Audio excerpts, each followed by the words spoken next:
Hello everyone, thank you all for joining us today. This is Advocata's first Twitter space and we'll be discussing COVID and education and whether the COVID educational crisis will become a generational catastrophe. Joining us today is Dr. Sujata Gamage and Dr. Tara Dimel. Dr. Gamage is currently a senior research fellow at Learn Asia, a regional think tank based in Colombo, Sri Lanka.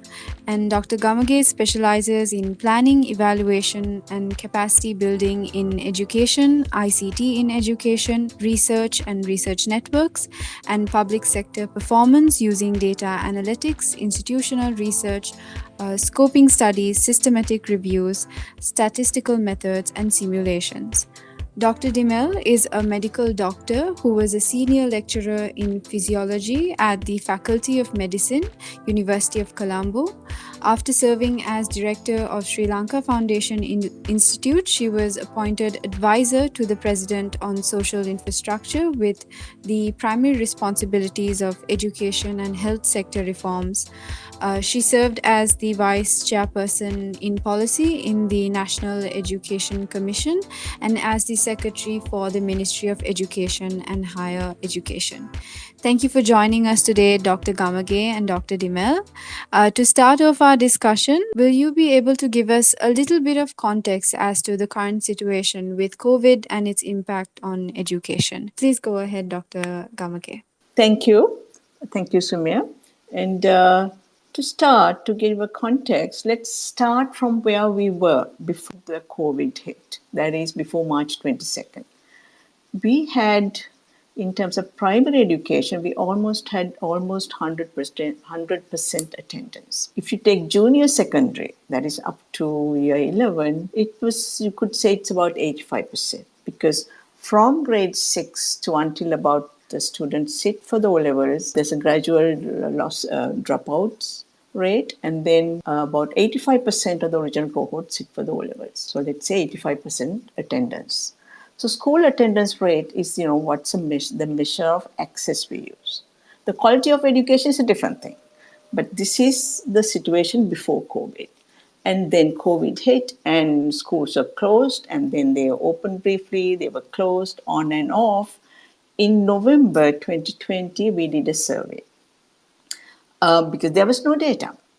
So we took teachers, 2 teachers from each of the 25 districts. We selected teachers who would have made a good effort, and we asked them, what did you use? How did you contact your students?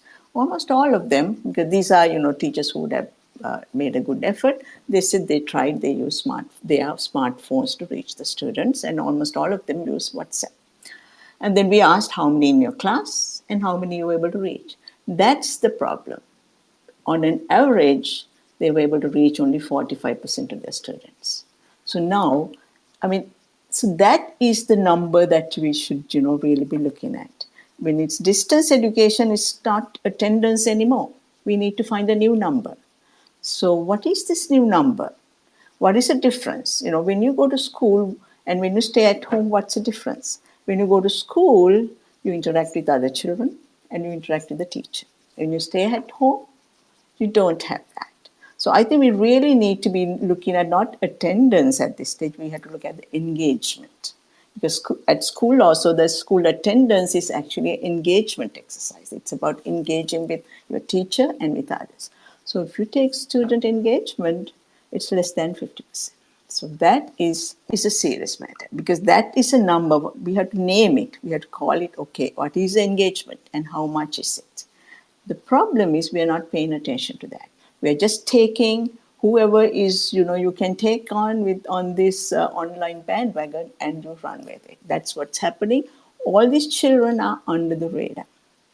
Even when schools are open, they were under the radar. But at least they got to go to under the radar, meaning that they did not get the same facilities as other kids would. But at least they got to go to the school, interact with a caring adult, a teacher, and interact with other children. So they did. Right now, they don't. 50%, more than 50% of our children don't have that. So that is the context the current context. Dr. Dimel, is there anything that you would like to add with regards to what Dr. Gamage has mentioned? Yes, I'd just like to add a global perspective to what Sujata said. March 2020, when the pandemic hit abruptly, globally, every single school shut down. So, since World War II, this is perhaps the only time that universally every school in every country had to shut down. So, that actually ousted something like 1.68 students from physical, real time, face to face learning from that comfort zone into a no education zone. So from that group, we had a few countries with upper or middle income status that swiftly transited into online learning, and that's very few, even globally. A few countries in Southeast Asia, few in Northern Europe, and few countries like Israel were able to swiftly transit almost all their students into an online internet-based education platform. But the large majority got thrust into a situation where they had no education at all. So the education crisis of COVID actually is a very neglected, ignored, or rather relegated situation. This is the point that I'd like to make. It's the most underappreciated situation in this crisis. Of course, the pandemic is a public health crisis. It's devastating. Then, no sooner that happened, the economic crisis kicked in, and countries like Sri Lanka felt it more than others. But still, Vianney, I'm not even talking about the education crisis, and that it has a huge potential to become a generational crisis where a generation of students left without education for more than 14, 15 months with a smattering of internet based education, which is largely on WhatsApp based PDF notes and not real online teaching face to face. So it's a very serious situation because we are going to be left with a generation of students who have either dropped out of school or who are undereducated or uneducated who will enter society years later after the pandemic has settled in a very harsh and socially and economically compromised post pandemic situation. Such a group of people will enter society with major consequences. That's the global aspect that I just like to add to what Sujata said. Thank you for that. So, I think these times have been very difficult for many children across the island. And one of the main issues is accessibility for them when it comes to online classes. What are the percentage of kids who have had access to smartphones and laptops? And what happened to the rest? I think, Dr. Dimel, if you could start, and Dr. Gamage, you can please add on afterwards. Yeah, so if you look at the Sri Lankan student population of 4.3 million students distributed across 10,100 odd schools, it's about between 45% and 50% of students who have access to internet. Out of that group, and this is not broadband or high speed internet, just basic internet, out of that group, about 30 to 35%, in some parts of the country, much less, had access to devices. When I say devices, I'm talking of laptops, personal computers, smartphones, tabs, and so on. So, there again, with that number alone, you know that a large number, well over 50%, has been left without this so called online or internet based education. So, even those who had some form of internet access, they had to deal with teachers sending notes on WhatsApp, like I mentioned. About 4 to 5% of students, particularly in privileged schools or privileged communities, urban based, they had real time online learning through apps like Zoom or Teams and so on, through Google Classrooms. So we need to be cognizant of the fact that when we talk of pandemic, schools have shut down, online learning has started, we must be very real that online learning has actually not started for the vast majority of students. Dr. Gamage, if you could add to that and tell us a little bit about how it has impacted children who have not had access to smartphones and laptops. Obviously, they are, they're left out. They're just totally off the radar. Nobody, uh, people don't even realize they're off the radar, because our reality is, our education is really designed by professionals, run by professionals for children like theirs. So these children are off the radar. But let me look at it from another way. Let's look at it as a half glass, half full situation. Let's start from these children. Let's see what they have, not what they don't have. Let's start really. Then when you focus on this bottom of the pyramid, then you begin to see new ways of doing things. Let's see what they have. All of them have textbooks and workbooks in some cases. These are printed in color. Usually what happens in classes is the teacher really repeats what's in the textbook on the blackboard and the children write it down. The children are not encouraged to read and then think about it. So that's chalk and talk kind of teaching that happens. And the textbooks is really not used. So right now the children have the textbooks in their hands at home. And we have 240,000 teachers. The average student-teacher ratio is 16. That is, for every 16 students, we have one teacher. This is a really good rate. In most countries, it's in the 20s. Then we have that human resource. And then our mobile rate ownership or access to a mobile, if you take households, 96% of households have access to a phone. Nearly 48% or 50%, only 48% or 50% of those would be smartphones. But there's an analog phone in every house almost. So we have those three things. And I think with those three, if we use it correctly, if we use it creatively, we can reach to each and every one of these children. The first is the understand there is a problem. 50% of our children are not engaged in education, and we need to start from them. And they have these resources, and how do we use these resources? So we can talk more about how to use that, but I think that is the starting point. The glass is half full. We are actually better off than most countries in South Asia, the rest of the developing countries. So let's start from that, I would say. So, Dr. Nimel, can you tell us a little bit about how many children have stopped studying and how many children have dropped out of school? And how has their livelihood have been affected? And especially girls, what are the consequences they have had to face? Yeah, so let me start by saying that when children go to school, it's not just for education. What they have missed, in other words, what they have missed these last 15 or 16 months, they've missed obviously an education. They've also missed their friends. They've also missed sports. They've missed playing cricket, playing netball, basketball. They've missed their boyfriends and their girlfriends. They've missed their social co-curricular, extracurricular activity. So they've missed a lot.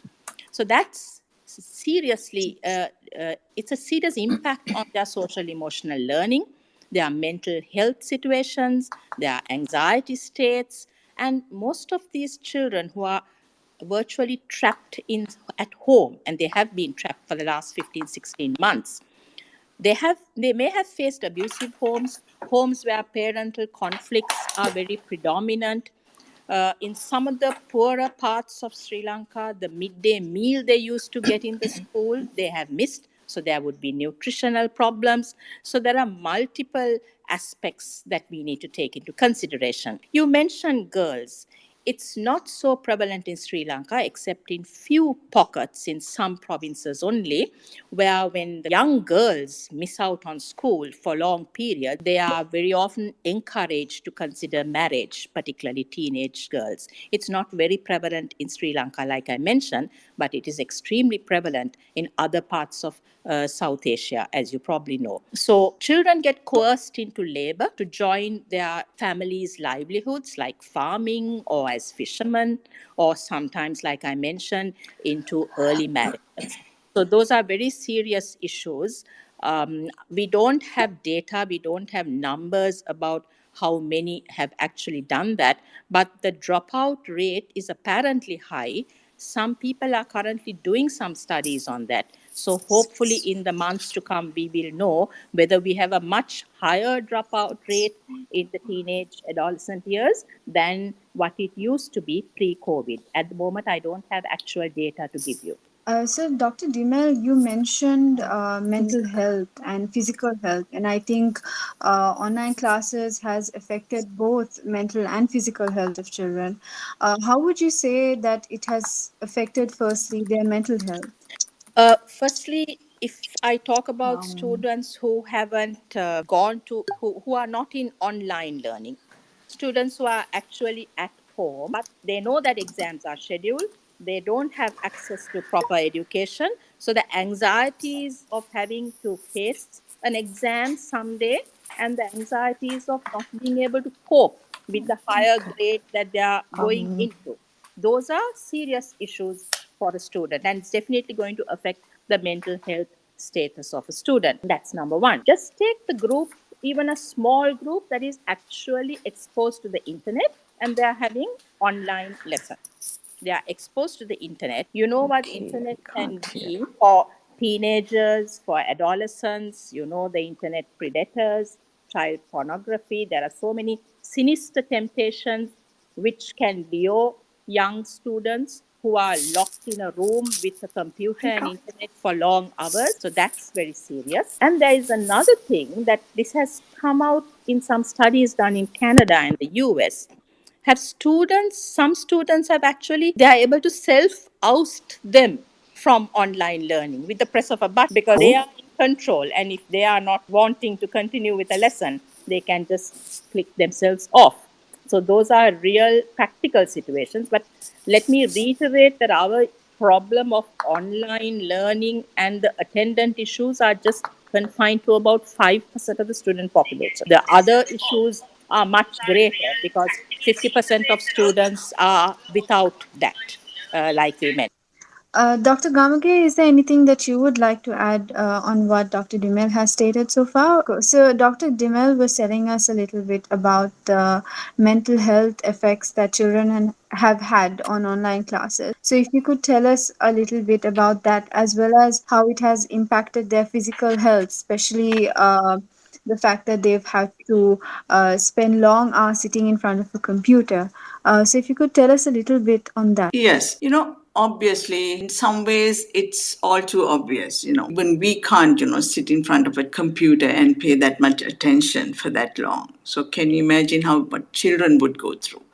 So let's think about, we really need to rethink about education. It should not be the same education that you delivered in school, that you should not think of doing the same thing.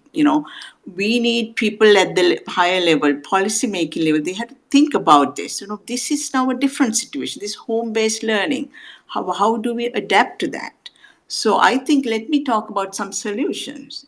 First thing is most countries, what they did when the pandemic hit is they defined what's called emergency compressed curriculum. They identify what is essential and sent it out. And they have had it on the websites. If you take Bhutan, the Royal Education Council, they did just that. You can't expect when children are based in homes and the education is in the distance mode, you can't expect the same kind of education. So we really need to do the few simple things to change the content. Not really change a lot, just take a lot out. We have in our education, the learning competencies are very well defined for all the subjects, for each term, what the child should know and can do. So what we need to do is identify the essential learning competencies. And it's not such a difficult thing. And for 16 months, we have not done that. We are behaving as if, it's the same old situation. And it's like we're pretending that, nothing has changed. The teacher should be teaching just the same. Only the medium is changed. No, it's very different. It's a home-based environment.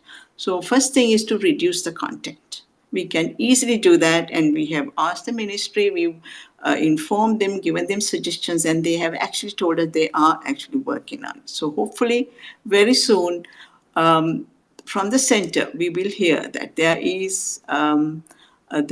are essential learning competencies, and teachers need to focus on those. And then we need to have a diagnostic test. Now they have supposed to have spent 1 year in certain grade. What have they learned? Are we going to test all 13 subjects for children in grade 6 to 11? No, we have to just identify the essential learning competencies, say in core subjects, and do a diagnostic test. We should not be looking at schools, how they do this, but should be focusing on outcomes. So I think it is difficult for children. And I was talking only about the educational part. How about the mental health part? What can we do? I think, again, we have solutions. I think at least once a week, I think a teacher should be calling the child. Once a week is actually not enough. At least once a day, there's no reason why a teacher cannot call a child. As I told you, we have a really good student to teacher ratios. There are analog phones. You don't need much to make a call. So I think that just getting that call, finding out how are you, don't talk about education. How are you doing? Do you need any help? Just generally, just asking how you are, I think is going to make a big difference for a child. I can talk about, you can do conference calls, all this, but at a minimum, I think calling up a child at least once a day is really will go a long way in correcting for some of these mental health, social, emotional, social learning gaps that they're facing. Thank you for that, Dr. Gamage. We are open to questions now. If you have any questions, please send us a tweet to our Advocata Twitter page, or you can send in a request in this Twitter space itself, and our host will help you unmute yourself and ask in questions. Please also do ensure the questions are within the topic that we are discussing. So if there are any questions, we can take them now. To me, this is Murtaza here. Please go So ahead, I Mr. have a question to Dr. Dimel and Dr. Gamage. The whole pedagogy, I myself as an adult, I have two small children, one in primary school and the other one in preschool. But I have been an early adopter with online education for myself, and I've been a follower of the Khan Academy and Salman Khan. So, in his book New Schoolhouse, he talked about bite-size learning. So, you have videos that last for maybe 5 minutes, 10 minutes, and it's a concept-based thing. So, you have a focused teaching, and then you revise it, and then you move on to the next concept once you have mastered the skill. I find that to be extremely effective. But when I reflect on my two children, the kind of mechanism that they are using, it's the same classroom but done through video conferencing. So you have a teacher, and the teacher, all the children are online, and then they are lecturing. But from an effectiveness perspective, the methodology used by the Khan Academy, I find it significantly more effective, that my retention and learning is much better than listening to a general lecture that is similar to a classroom but delivered virtually. So my question is that does pedagogy matter? Does it matter to the student? Can you have one size fit all kind of pedagogy for all different students, or different people have different mechanisms of learning? And second is that, can you go with a hybrid structure where you kind of do one-on-one to understand the concept, and then have a discussion session later? Dr. Gamage, Dr. Dimel, you can take it up. Yeah, I've read of the Khan Academy, and I've heard of the good Okay. work they're doing, and I completely agree with you. It's very good, but one size fit all will not work. It has to be, if education is learning and it's active learning and not passive listening and just being responsive to a didactic one-way system of teaching, that won't serve the ideal purpose. But from what you said earlier, if there is an online face to face classroom like setting, but with computers, with perfect internet, and there is a way in which the teacher can interact, allowing students also to respond as and where necessary, I'm sure it could be tailor made so that it won't be a one size fit all. And it will cater to not really slow learners, but the students with different types of abilities and pedagogical kind of differences. So I feel it's a very good thing, but again, I'm reiterating, we are looking at such an initiative will serve only less than 5% of students if you look at the overall point of view. So it's very good for privileged schools, for international schools, maybe private schools and certain privileged homes. But in terms of education policy and from a government perspective, I think we have a long way to go to get there, Mr. Murtasa. That's my opinion. Okay, thank you for that. Dr. Yeah. Gamage? I'm glad Mutasa brought these two terms, pedagogy and technology.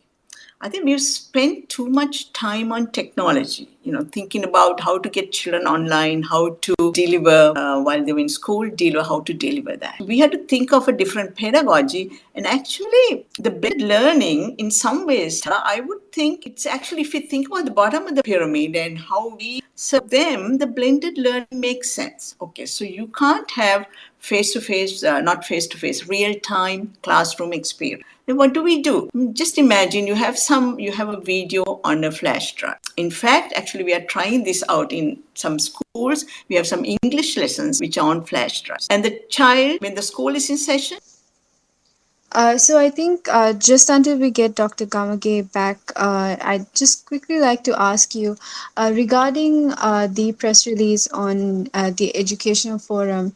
You had mentioned about teachers and vaccinating teachers and considering them as frontliners as an option. Can you tell us a little bit more about this? Yes, because the countries that had a lot of foresight with regards to the education crisis, and countries that have begun to seriously understand that this is going to be an education catastrophe unless things are done fast, they actually included teachers into their early vaccination drives. I'm talking of some countries in Northern Europe, definitely countries like Singapore, South Korea, in Southeast Asia, some countries like Israel, I said, and certainly UK now. They have really started to speed up their vaccination of teachers. And why is that? Because they knew that the most important thing is to start preparing to open schools. Online education, like we all know, is not real education. We can't keep 50% of the children or more stuck at home. So they started to strategize, and strategic plans were made, still being made in some countries, to reopen schools no sooner the pandemic, or rather the relevant wave of the pandemic abates.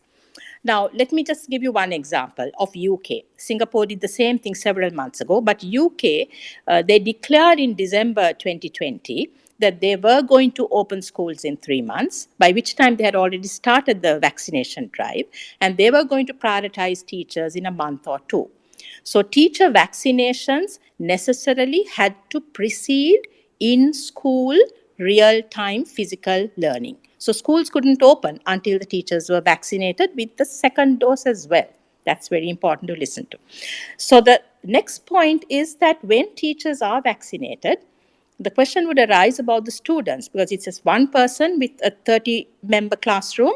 And what about the transmission from students? So what they incorporated into the teacher vaccination drive was regular, meticulous testing of the students. Not only did they test the teachers before and after vaccination, they also repetitively tested the students. And the senior students were given simple test kits, something even simpler than the rapid antigen test that we all know. They were called lateral flows. Singapore uses even a simpler test now. And these students are given this test kit, and they are asked to test themselves twice a week. If any one of them tests positive, they inform the social worker or the nurse concerned, and they do not come to school. Ditto for the teachers. When teachers are vaccinated, the transmission rates are also very poor. Double dose vaccine teachers, very poor transmission between teacher and teacher. Similarly for the senior students. So if ever we are serious about getting schools open, because this current wave will wind down in 4 weeks or 5 weeks or 8 weeks, We have to be prepared for schools to open. And one of the important prerequisites is to have teachers vaccinated at least with one dose. So they have to be part of the uh, frontline worker team that we have been hearing so much about. So I think we have a question from our audience. Please do go ahead. You can ask our question to Dr. Dimel while Dr. Gamage reconnects with us. I think we have Dilipa with us. Yeah. Hello. I just have a suggestion to make in terms of how do we get back to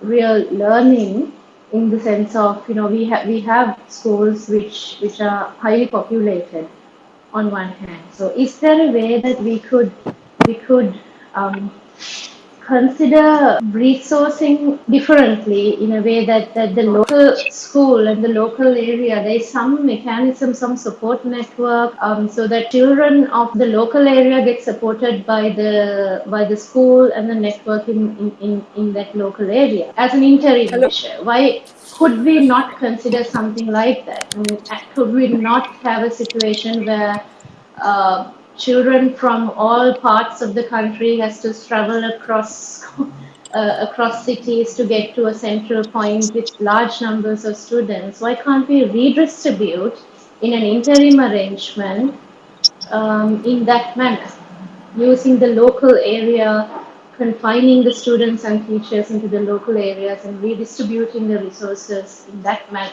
Yes, Mhm. actually, even more than an interim measure, it could be the ultimate measure because we have something like 325 divisional directors of education in charge of a certain group of schools in each division. In parallel, we have something like 266 MOH, Ministry of Health divisions. And geographically, if you map them, they sometimes overlap with one another. So, when schools have issues connected to health, like it was in the last 15 months, they always call on and use the resources of the most adjacent MOH division. That's the Ministry of Health division. And the MOH division has underneath that umbrella, in addition to the MOH, it has the PHI, the PHN, the school health nurse, and there's a big team of health officers. Now, what we were proposing or we think could be an answer is firstly, the large schools, the highly populated urban schools have to have a different strategy to what I'm saying now.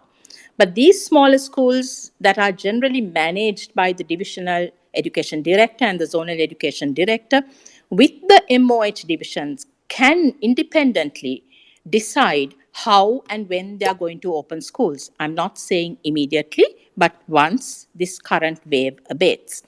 Not only can they decide, they apart from deciding on sanitation measures and so on, they could also start the testing system that I mentioned. And that's not very difficult. The Minister of Education has always had a lot of development partners waiting to help. People like the World Bank, the ADB, the UNICEF, and so on. And getting testing kits for the teachers, for the principals, for senior students, I don't know. I don't think it's such a challenging situation. So once such a situation is in place, and if the teachers are getting vaccinated, if the principal, the regional education authorities with the MOH take a decision that yes, now this school will be ready to open in a week or 2 weeks, I feel they should be given the chance to take that decision. The divisional authorities, the zonal authorities have to be empowered. Of course, in the larger schools, a different strategy has to be planned out, but that too is not impossible because there are school development societies, parents, teachers associations. There's a very large community support, particularly for the larger schools, even for the not so larger schools. So I think without everything being controlled at the center, without every directive being sent off by the Ministry of Education, empowerment of the regional educational officers in collaboration with the Ministry of Health will pave the way for schools to reopen, if not in 4 weeks, 6 weeks, or whenever. that has to be done because reopening schools is a priority, like we have discussed all this time. All right, we have a question from one of our tweets. Do you know if tutors and other educators are supplementing what schools are unable to deliver effectively? I think tutors are supplementing again through different types of internet based education. I'm not 100% sure of how effective it is and their modalities. Sujata may be able to add to that. I don't know about educators, but I do know that tuition masters have been very active this last 12 to 15 months. Sujata, you need to add Yeah. to that. Yes, Learn Asia is doing a survey, a countrywide survey, which we're doing in India and Sri Lanka, a random sample survey, representative sample survey, and we asked there actually how many hours of help they got from their tuition masters. And I think there is if you take advanced level education, it is an open secret that it's 100% driven by tuition. The teachers just can't cope with the content. And we just have too much content, and tuition is essential. So it's driven by tuition. And I think the tuition masters are somehow reaching out to these students. Advanced level students are at a different level. They are more motivated.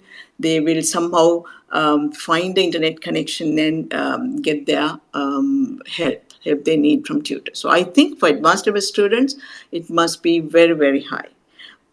They're probably preferentially leaving their Zoom classes with their teachers and going to the tuition masters. So there's competition now between teachers and tuition masters from the anecdotal evidence, but we will be getting survey data in a few months. For the others, I don't know how much for O-level and other classes. It will not be as, the coverage will not be as full as in A-level. But I think in A-level classes, the tuition masters are meeting the demand, I think. All right. There's another question, Dr. Gamage, and it is in terms of immediate and long term education policy reactions, what should be prioritized in terms of access to technology and learning platforms, teaching upskill, paper based exam system? What should be prioritized? I think, we need to prioritize the pedagogy.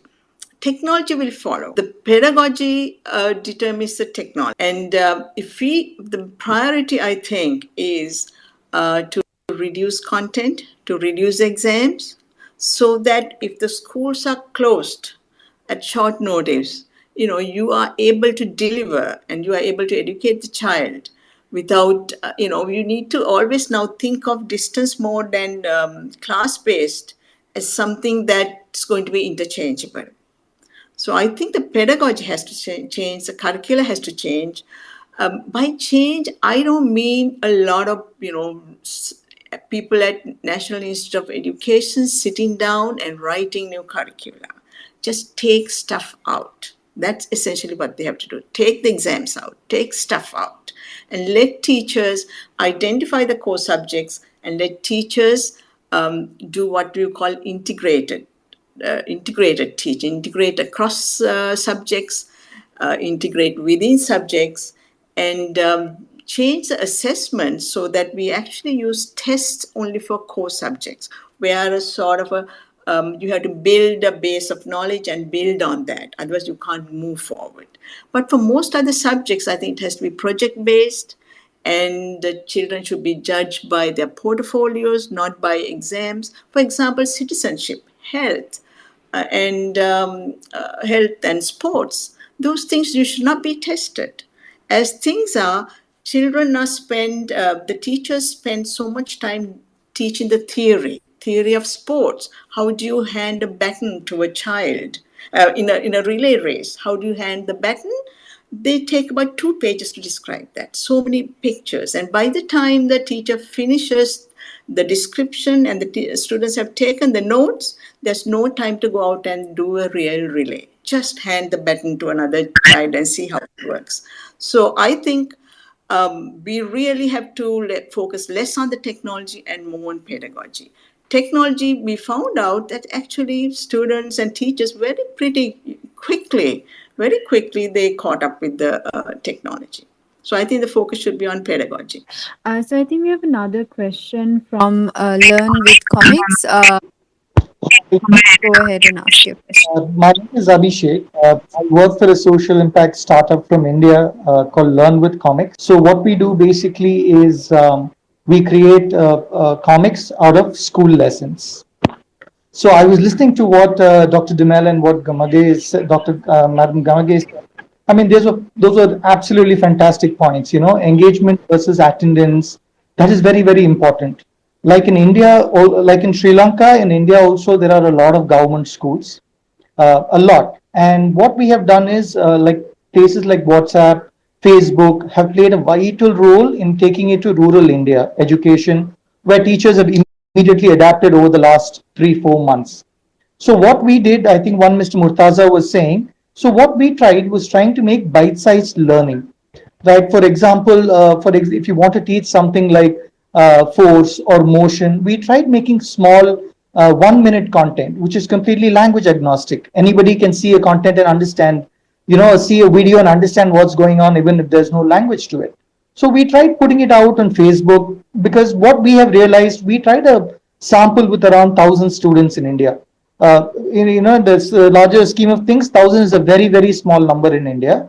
So we tried it with schools, private schools, as well as government schools. So what we noticed was generally a very, very low attention span. It's like parents and teachers could not get children to sit in front of a computer for 3.5 minutes, right? When you say education. So do you think, Dr. Dimel, Madam Gamage, like how will that change? Because as you said, they've been out of school for almost 16 months. Sporadically they probably went and came back, but overall that mindset has changed. The learning mindset has changed. Even if they do go to school tomorrow, will they be able to, just uh, get into the system without any problem? Should we focus on mental health, getting them back into the system, or should we focus on education?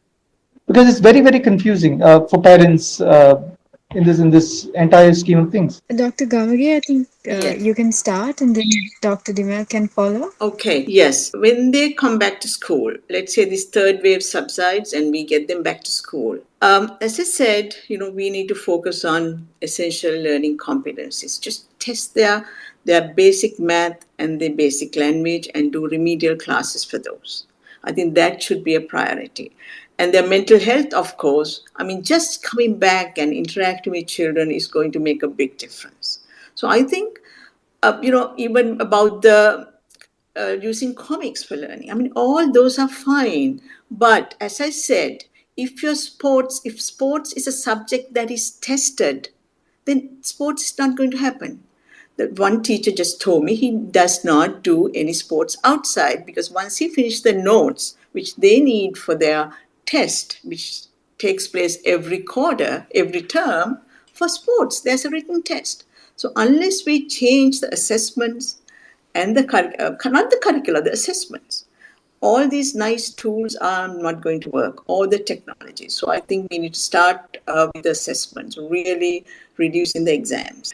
Uh, just to add to what Sujata said, supposing the current wave in Sri Lanka and India and most parts of the world subsides and kids start going into school in 4 to 5 weeks or more, I think we need to be extremely conscious of the fact that these are kids who haven't been with a formal education for 1 year. Say, for example, a child who was in grade 4 when schools closed last year automatically has now come into grade 5 in 2021 May or June or July. He's also probably preparing for his primary school leaving exam, like in the grade 5 scholarship exam in Sri Lanka, assuming that he has actually developed educationally from grade 4 to grade 5, when in fact he has been without a good formal education. So what some of the schools in some parts of the world are doing is they have applied diagnostic tests, of course age appropriate, grade appropriate, to see what this student has learned, what this student hasn't learned. Is he in a position to take on a higher grade, or is he having a major COVID learning loss? COVID learning loss is now a nomenclature that has come very much into the public domain, and educationists, specialists in this area globally, are now referring to this. And a COVID learning loss would actually define the learning gap, the learning lag, the deficiencies a student would have had experienced during these last 15 or 16 months. So, if without taking any of these into consideration, the student jumps from grade 4 to grade 5 and immediately has to face exams, and the teacher picks up the grade 5 program and the curriculum, forgetting that he's been without anything for 14, 15 months, can you imagine the mental trauma, the agony that student is going to face? So that is why the World Bank has actually published on their blog certain types of diagnostic tests that can be used. Some countries are already using it. There are some countries where the schools have created COVID learning academic task forces, COVID academic recovery plans, again grade specific, so that there is a big allowance given. Kids are not allowed to face tests, examinations immediately. They are allowed to settle down, collect themselves, to understand where they are, what they missed for the last 1.5 years, then gradually get accustomed to education back again. So I think whatever tools we use, whatever techniques we use, we need to be extremely cognizant of that emotional setback these children have had to undergo this during the pandemic. We have another question. What do you think about market forces at work during this crisis? Dr. Gamage, would you like to take that up? Market forces meaning, I guess, tuition masters and various vendors, I would think.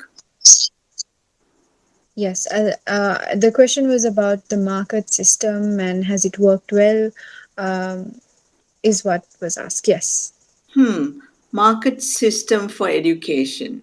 Actually, for school education, particularly for up to junior, Well, I think the market forces really don't work well for these children, because it's not about content, as as Tara was saying, as I said. It's about socializing. It's about interaction with the teachers, and so it's market. You really need that. I think private education market forces, market solutions really don't work well for school education, I would think. But we need is, within public education, we need competition. I mean, our ministry can really bring market forces competition, not market forces, competition into the school system really nicely. We have 9 provinces. You really give them outcomes, you really give them targets and let them compete. And the provinces we have zones, we have divisions, so we can really bring competition into play. And what's the problem is, our ministry does not realize that. It tries to orchestrate everything from the center when it should be actually orchestrating like some maestro. The 9 provinces, just play them like a nice orchestra and get them to just find their strengths, and but always focus on outcomes. Have you get the children the learning outcomes, their social behavioral outcomes? Those also we can actually, social behavioral outcomes, of course, you should not be measuring the children, you should be measuring the schools. Are the schools giving the social behavioral, are schools creating the conditions for good social behavioral outcomes? So really, I don't know about market forces, but we can really bring competition within the public sector to really improve the school system. And even this is not a bad time to start that. We have a question from Miss Iromi Pereira. She has two questions. Firstly, what data is available about teachers and their level of connectivity?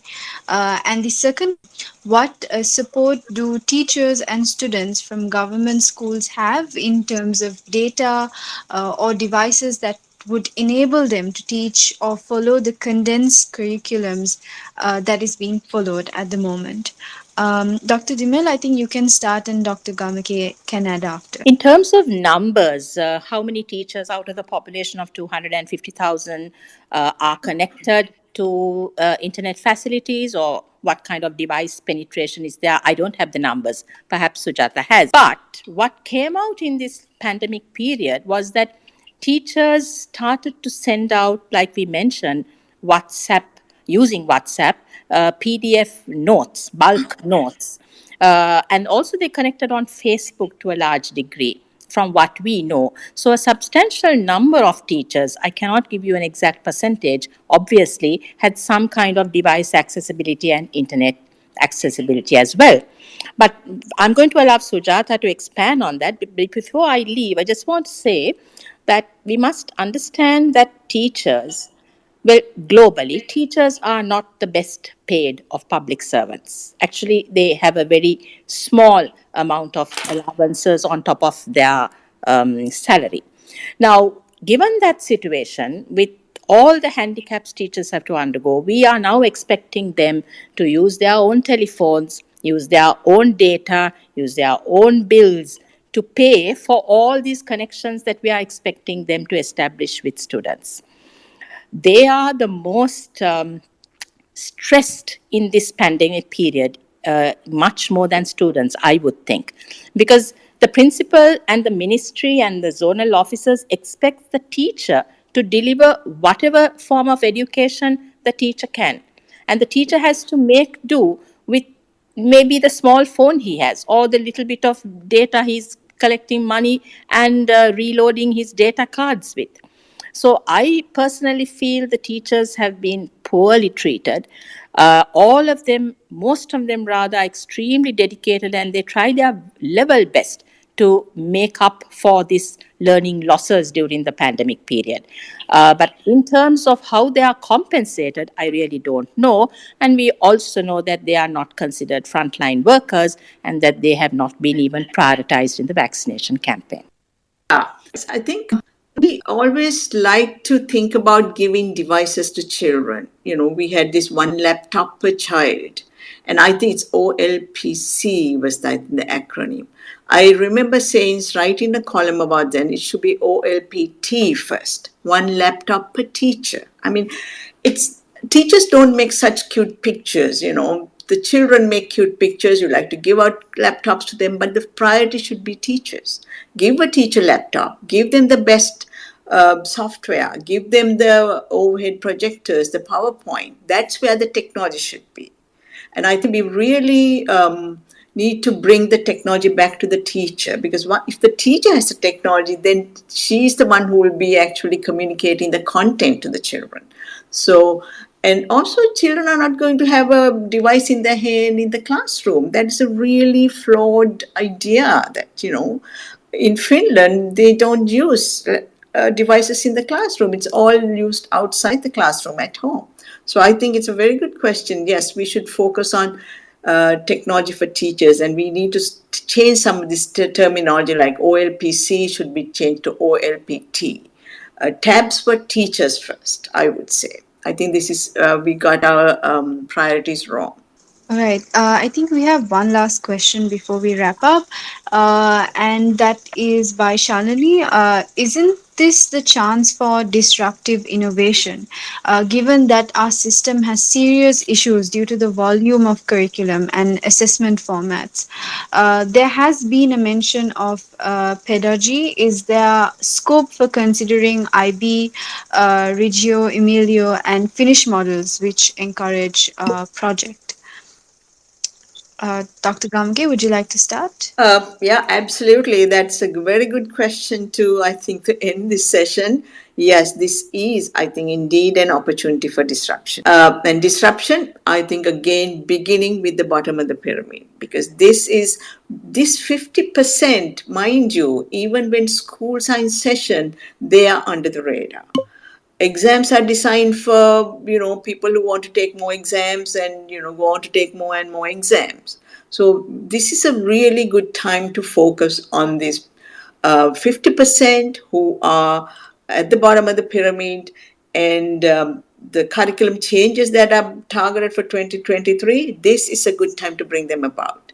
And if the National Institute of Education was thinking of people sitting down and writing content, no, just define the learning outcomes and let teachers come up with their own interpretations of that, because all you need to focus on is outcomes and let the teachers decide the process. So right now it's hard for the center to do all that. They have to give it over to the teachers, and the teachers are innovating, and I think a lot of innovations are happening at the school level.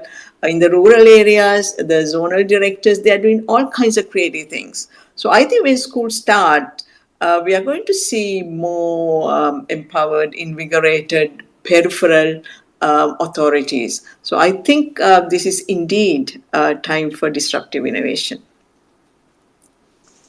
All right, Dr. Dimel, do you have any final thoughts?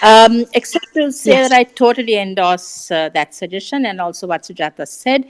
Indeed, this is the time, if not now, when? Definitely, we cannot go back to the NIE designed 13 subject archaic curriculum. We have to change and shift to the foundational skills, make the curriculum compressed, and also make it interesting for the students.